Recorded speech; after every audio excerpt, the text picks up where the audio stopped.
Welcome my YouTube channel MPHW and Sanitary Inspector. તો આજે આપણે લોક સ્વાસ્થ્ય તથા સ્વચ્છતાના આવશ્યક તત્વો ભાગ 2 માં પ્રકરણ 9 જોઈએ. પ્રકરણ છે 9મું. પ્રશ્ન નંબર છે 103. ખાદ્ય પદાર્થનું વર્ગીકરણમાં પ્રાપ્તિ સ્થાન અનુસારમાં क्या आवे? तो कि प्राप्ति स्थान अनुसार प्राणीज खाद्य पदार्थ आवे अने वनस्पतिजन्य खाद्य पदार्थनो समावेश थाय छे. बीजो छे कि रासायणिक बंधारणने आधारे. तो कि रासायणिक बंधारणने आधारे एक तो कि प्रोटीन छे, चरबी, कार्बोहाइड्रेट, विटामिन अने खनिज.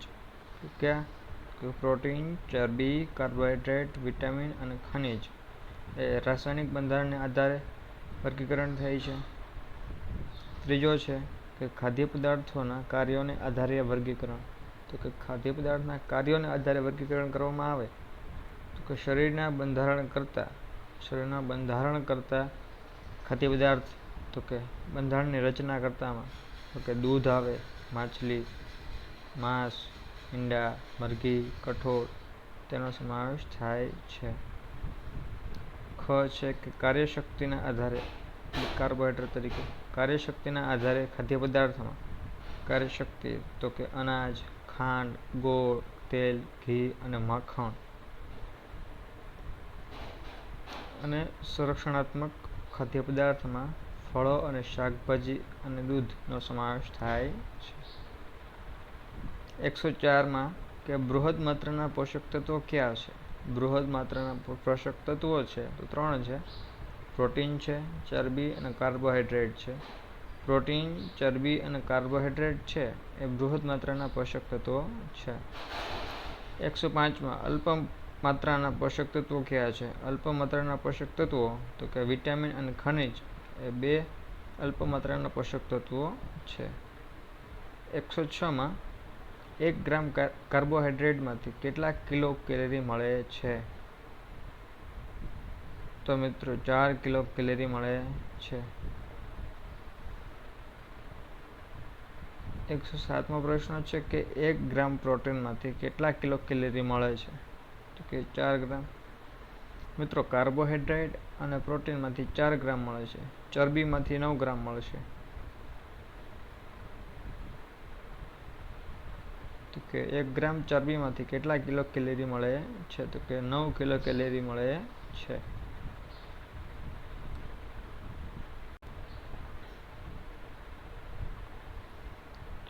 प्रोटीन में क्यू तत्व होय छे? मित्रों आ प्रश्न पूछाणो हतो. प्रोटीन में क्यू तत्व होय छे? तो कि प्रोटीन में एमिनो एसिड होय छे के जे नाइट्रोजन तत्व होय छे. एमिनो एसिड छे नाइट्रोजन थी बनेलुं छे. ओके प्रोटीन में एमिनो एसिड होय छे के जे नाइट्रोजन तत्व होय छे. 110 मो प्रश्न है अपना शरीर में केटला प्रोटीनों आंतरिक निर्माण थता नथी?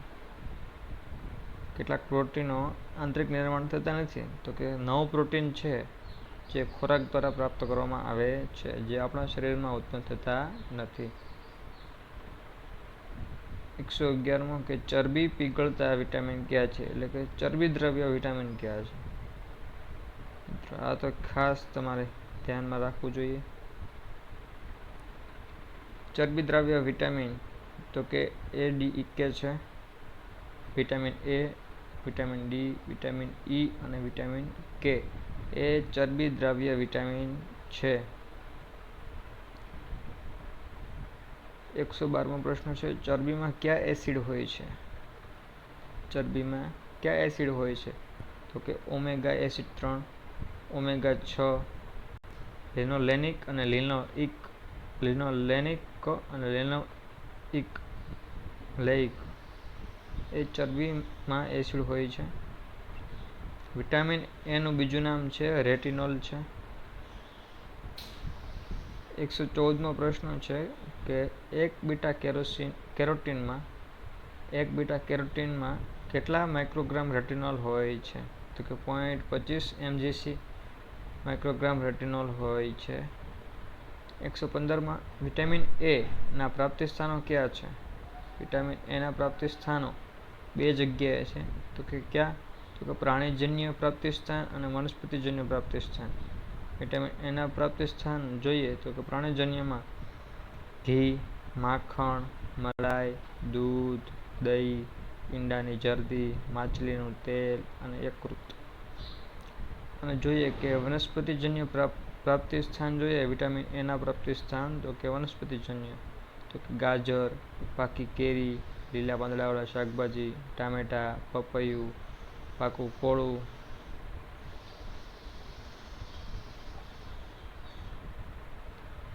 116મો પ્રશ્ન છે. વ્યક્તિના સમૂહમાં પ્રતિદિન જરૂરી રેટિનોલ કેટલા માઇક્રોગ્રામ હોય છે? પ્રતિદિન રેટિનોલ કેટલા માઇક્રોગ્રામ જરૂર પડે છે? કે પુખ્ત વયનો પુરુષ કે મહિલા હોય તો તેને 600 mcg એટલે કે માઇક્રોગ્રામ રેટિનોલની જરૂર પડે છે. ગર્ભાવસ્થામાં હોય તો કે 10 થી 12 વર્ષના છોકરા છોકરીમાં 600 mgc. ધાત્રી અવસ્થા હોય સ્તનપાન અવસ્થા કે 950 mgc હોય છે માઇક્રોગ્રામ રેટિનોલની જરૂર છે. નવજાત શિશુ હોય એટલે કે નવજાત શિશુમાં 6 થી 12 માસ એટલે કે 1 વર્ષનું પૂર્ણ થયું હોય એનાથી નીચેનું હોય તો તેને 350 mgc એટલે કે માઇક્રોગ્રામ. બાળકો એટલે કે 1 થી 9 વર્ષના બાળકોમાં 400 mgc એટલે કે 400 માઇક્રોગ્રામની જરૂરિયાત હોય છે. 117મો પ્રશ્ન છે. 1 વર્ષથી નાના બાળકોમાં રેટિનોલનો મૌખિક ડોઝ કેટલો હોય છે? 1 વર્ષથી નાના બાળકોમાં રેટિનોલનો મૌખિક ડોઝ 1 લાખ IU હોય છે. કેટલા હોય છે? તો 1 લાખ IU હોય. 118મો પ્રશ્ન છે કે 1 વર્ષથી મોટા બાળકોમાં રેટિનોલનો મૌખિક ડોઝ કેટલો હોય છે? કે 2 લાખ ઇન્ટરનેશનલ યુનિટ હોય છે. જે 9 મહિના બાળક થાય ત્યારે ઓરીની રસીની સાથે વિટામિન એનો ડોઝ આપવામાં આવે છે જે 1 લાખ IU હોય છે. ત્યારબાદ દરેક 6 મહિને 5 વર્ષ સુધી 2 લાખ ઇન્ટરનેશનલ યુનિટ બાળકને આપવાનો હોય છે મૌખિક ડોઝ. ત્યારબાદનો પ્રશ્ન છે કે નવજાત શિશુમાં રેટિનોલનો મૌખિક ડોઝ કેટલો હોય છે? નવજાત શિશુમાં તો કે 50,000 IU એટલે કે ઇન્ટરનેશનલ યુનિટ.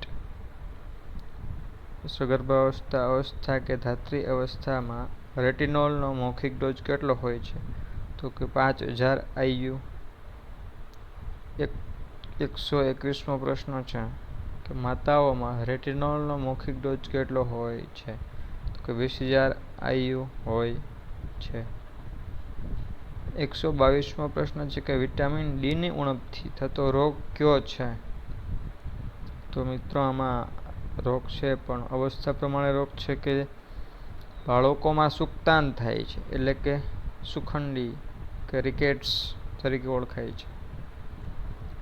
પણ પુખ્ત વયની વ્યક્તિમાં અસ્થિ માંદવ તરીકે વિટામિન ડીની ઉણપથી થતો રોગ છે. 123મો પ્રશ્ન છે. વ્યક્તિના સમૂહમાં પ્રતિદિન જરૂરી વિટામિન ડી કેટલા માઇક્રોગ્રામ હોય છે? પ્રતિદિન જરૂર કેટલા હોય છે જરૂરી? તો કે પુખ્ત વયનો પુરુષ કે મહિલા માટે 2.5 માઇક્રોગ્રામની જરૂર હોય છે. ગર્ભાધાત્રી અવસ્થામાં હોય તો 10 માઇક્રોગ્રામની જરૂર હોય છે. શિશુ કે બાળક હોય તો 10 માઇક્રોગ્રામની જરૂરિયાત હોય છે. 124મો પ્રશ્ન છે. વિટામિન ડી ક્યાંથી ઉપલબ્ધ થાય છે? વિટામિન ડી છે એ સૂર્યપ્રકાશમાંથી ઉપલબ્ધ થાય છે. ક્યાંથી થાય છે? તો કે સૂર્યપ્રકાશમાંથી. વિટામિન બીનું બીજું નામ શું છે? વિટામિન બીનું બીજું નામ છે થાયામીન, જે જલદ્રાવ્ય એટલે પાણીમાં ઓગળેલા જલદ્રાવ્યો. તો કે વિટામિન ક્યાં? તો કે બી વિટામિન છે અને સી. બી કોમ્પ્લેક્સમાં બધા વિટામિનો જલદ્રાવ્ય છે અને સી પણ જલદ્રાવ્ય છે.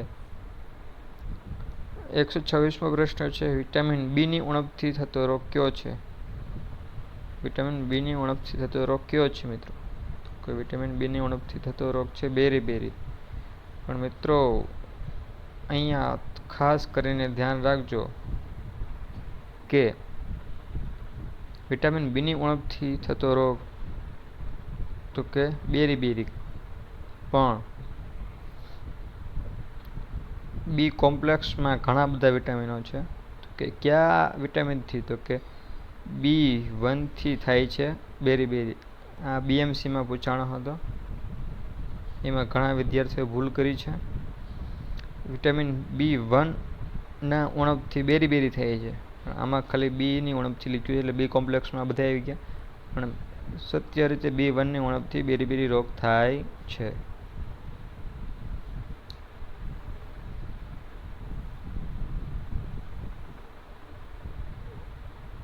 એકસો 27મો પ્રશ્ન છે. વિટામિન બીનું બીજું નામ. વિટામિન B2નું બીજું નામ છે રિબોફ્લેવિન છે.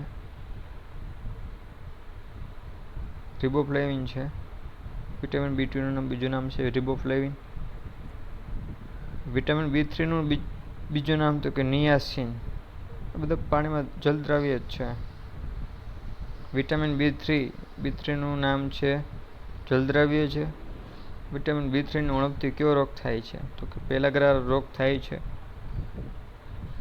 130મો પ્રશ્ન છે કે વિટામિન B6નું બીજું નામ તો કે પાયરોડોક્સિન છે. વિટામિન B12નું નામ શું? તો કે સાયનાકોબાલામાઇન છે. સિયાનોકોબાલામાઇન લખ્યું કે સાયનાકોબાલામાઇન. B12ની ઉણપથી કયો રોગ થાય? તો કે એનિમિયા રોગ થાય છે. કયો રોગ થાય? એનિમિયા. 133મો પ્રશ્ન છે કે ફોલિક એસિડ એટલે કે લોહ તત્વની ઉણપથી કયો રોગ થાય છે? તો કે પાંડુ રોગ થાય છે. વિટામિન Cની ઉણપથી કયો રોગ થાય? તો સ્કર્વી થાય છે. મિત્રો પૂછાણું તો યાદ રાખજો, સ્કર્વી પૂછાણું હતું. 135માં આપણા શરીરમાં લગભગ કેટલા પ્રકારના ખનિજ તત્વો ધરાવે છે? તો કોઈ 24 પ્રકારના ખનિજ તત્વો ધરાવે છે. ગોઈટર એ શું છે? તો ગોઈટર એ શું છે? તો કે આયોડિનની ઉણપથી થતો રોગ છે. શું છે? આયોડિનની ઉણપથી થતો રોગ છે, જે થાઇરોઇડ ગ્રંથિના કદમાં વધારો કરે છે. થાઇરોઇડ ગ્રંથિ ક્યાં આવેલી હોય છે? તો કે ગળામાં. ઓકે. 137મો પ્રશ્ન છે. મીઠાને આયોડિન યુક્ત કરવા માટે કયા રસાયણનો ઉપયોગ થાય છે? તો કે મીઠાને આયોડિન યુક્ત કરવા માટે કયા રસાયણનો ઉપયોગ થાય છે? તો કે પોટેશિયમ આયોડાઇડ અને સોડિયમ આયોડાઇડ, બે રસાયણનો ઉપયોગ થાય છે મીઠાને આયોડિન યુક્ત કરવા માટે. પોટેશિયમ આયોડાઇડ અને સોડિયમ આયોડાઇડ. ઓકે. 138મો પ્રશ્ન છે. આપણા શરીરમાં વજનના લોહ તત્વનો હિસ્સો કેટલો હોય છે? આપણા શરીરના વજનમાં લોહ તત્વનો હિસ્સો કેટલો હોય છે? તો કે 0.004. ઓકે. 0.004% લોહ તત્વનો હિસ્સો હોય છે. 139મો પ્રશ્ન છે કે આહારમાં 1 લિટર પાણીમાં ફ્લોરિનની માત્રા કેટલી હોય છે? ફ્લોરિનની માત્રા 1 લિટર પાણીમાં તો 0.5 થી 0.8 મિલીગ્રામ પ્રતિ ફ્લોરિનની માત્રા હોય છે. 140મો પ્રશ્ન છે કે 1 લિટર પાણીમાં ફ્લોરિનની માત્રા કેટલી હોય છે? ઓછી હોય તો તેને દાંતની અસર કરે. ફ્લોરિન છે મિત્રો દાંતની અસર કરે, દાંતને હાડકાને.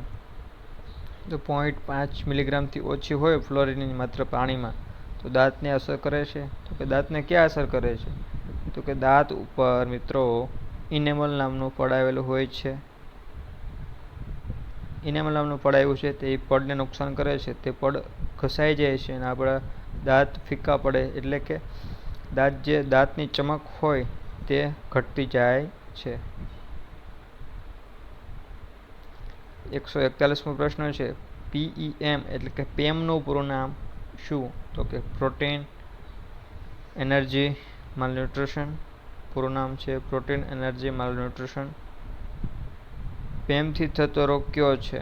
પેમથી થતો રોગ છે મેરેસ્મસ અને ક્વોશિયોકોર છે. શું છે? તો કે પેમથી થતો રોગ છે મેરેસ્મસ અને ક્વોશિયોકોર. શરીરનું પોષણ માપવા માટે કયું પરીક્ષણ કરવામાં આવે છે? શરીરનું પોષણ માપવા માટે નિંદનાલય પરીક્ષણ કરવામાં આવે છે. કયું? નિંદનાલય પરીક્ષણ કરવામાં આવે છે. 144મો પ્રશ્ન છે જન્મ સમયે બાળકનું વજન કેટલું હોય છે? જન્મ સમયે બાળકનું વજન 2.5 કિલો એટલે કે 2.5 કિલો, ઓછામાં ઓછું 2.5 કિલો હોવું જોઈએ, વધારે કોઈ મર્યાદા નથી. જન્મ સમયે બાળકનું વજન 2.5 કિલોથી 3 કિલો જેટલું હોવું જોઈએ.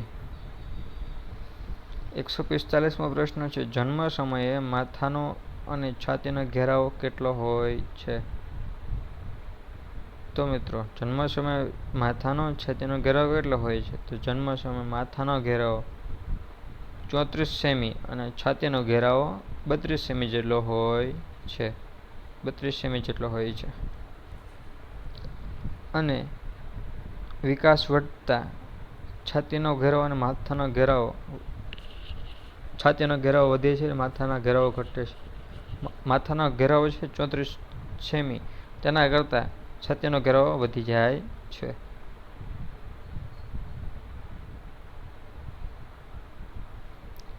એકસો 46મો પ્રશ્ન છે મિત્રો ચામડીની જાડાઈ માપવાનું સાધન કયું છે? મોસ્ટ આઈએમપી પ્રશ્ન છે. આ બે પ્રશ્ન મોસ્ટ આઈએમપી છે કે જન્મ સમયે માથાનો અને છાતીનો દુખાવો ઘેરાવો કેટલો? તો કે માથાનો 34 સેમી અને છાતીનો 32. આપણે સામાન્ય રીતે અત્યારે પુખ્ત વયમાં જોઈએ તો છાતીનો ઘેરાવો વધુ હોય છે અને માથાનો ઘેરાવો ઓછો હોય છે, પણ જન્મ સમયે માથાનો ઘેરાવો વધારે હોય છે અને છાતીનો ઘેરાવો ઓછો હોય છે. 34 અને 32 યાદ રાખજો. 146મો છે ચામડીની જાડાઈ માપવાનું સાધન, તો કે હર્પેન્ડેટ્સ કેલિપર છે. હર્પેન્ડેટ્સ કેલિપર નામનું સાધન છે, ચામડીની જાડાઈ માપે છે. 147મો પ્રશ્ન છે વ્યક્તિની પ્રવૃત્તિ પ્રમાણે કેટલા કિલો કેલરી હોવી જોઈએ? તો કે પુરુષ સામાન્ય કાર્ય કરે તો 2400 કેલરી, મધ્યમ કાર્ય કરે જો પુરુષ તો 2800, ભારે કાર્ય કરે તો કે 3900, 3900 કિલો કેલરી જોઈએ. સ્ત્રી સામાન્ય કાર્ય કરે તો 1900 કેલરી, મધ્યમ કાર્ય કરે તો 2200, સ્ત્રી ભારે કાર્ય કરે તો 3000 કેલરી, સગર્ભા અને સ્તનપાન કરાવતી માતાને પ્લસ 300 થી 500 કિલો કેલરી વધારે આપવામાં આવે છે. કે સ્ત્રી છે સગર્ભા તો સામાન્ય કામ કરે છે તો 1900 પ્લસ 300 અથવા 500, 300 થી 500 વધારી શકાય. 148મો પ્રશ્ન છે ખાદ્ય પદાર્થથી થતા રોગ કયા છે? ખાદ્ય પદાર્થથી થતા રોગ તો કે લેથેરિઝમ છે, ઓર્ગોટિઝમ છે, જણોદર છે. 149માં છે લેથેરિઝમ રોગની રોકથામ, કેસરી દાળ ખાવાનું બંધ કરી 500 મિલીગ્રામ વિટામિન સી લેવાથી રોગ અટકાવી શકાય છે.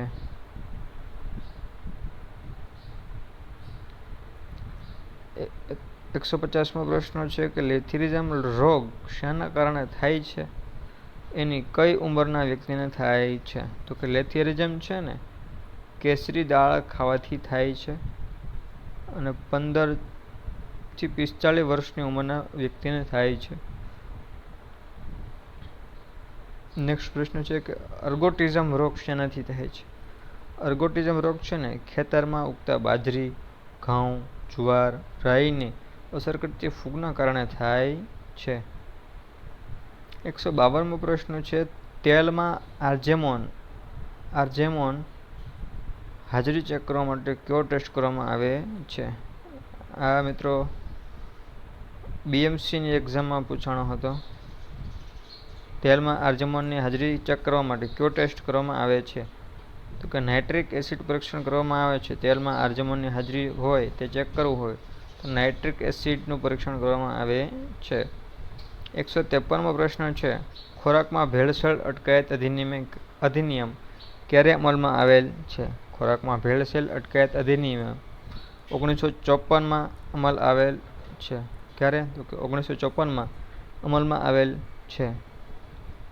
154મો પ્રશ્ન છે કે વ્યવહારિક પોષણ કાર્યક્રમમાં 1962માં યુનિસેફ વ્યવહારિક પોષણ કાર્યક્રમમાં 1962માં યુનિસેફ, FAO એટલે કે ફૂડ એગ્રીકલ્ચર ઓર્ગેનાઇઝેશન અને WHOની મદદથી શરૂ થયા હતા. વ્યવહારિક પોષણ કાર્યક્રમ 1962માં.